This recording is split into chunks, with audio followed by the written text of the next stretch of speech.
বর্তমান বিশ্ব বাণিজ্যের প্রেক্ষাপটে মার্কিন প্রেসিডেন্ট ট্রাম্পের বাণিজ্য নীতির কারণে নতুন করে অশনি সংকেত দেখা দিয়েছে। ফরেক্স ব্যবসায়ীরা জানিয়েছেন, ট্রাম্প কানাডা ও মেক্সিকোর উপর 25% এবং চীনের উপর 10% শুল্ক আরোপের মাধ্যমে বাণিজ্য যুদ্ধের সূচনা করেছেন।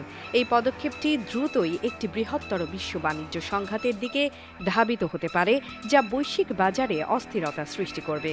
বিশ্ব বাজারে মার্কিন ডলারের ব্যাপক চাহিদা বৃদ্ধির ফলে ভারতীয় রুপির মান ক্রমাগত হ্রাস পাচ্ছে। শুক্রবার মার্কিন ডলারের বিপরীতে রুপির দর ছিল 86.62। তবে চলতি সপ্তাহের শুরুতে ট্রাম্পের শুল্ক আরোপের ফলে রুপি বাজারে তীব্র প্রভাব পড়েছে।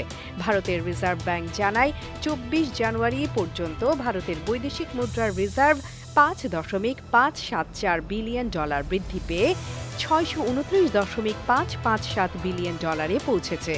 এই বৃদ্ধির পরেও মার্কিন ডলারের বিপরীতে ভারতীয় রুপির মানে দেখা গেছে রেকর্ড দরপতন।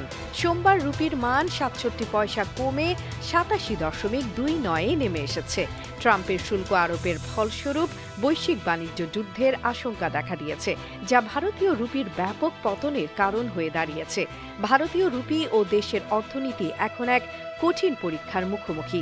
বিশ্ব বাণিজ্যের অস্থিরতা মোকাবেলার জন্য প্রয়োজন সুনির্দিষ্ট পরিকল্পনা ও কার্যকর কৌশল। AB news desk report.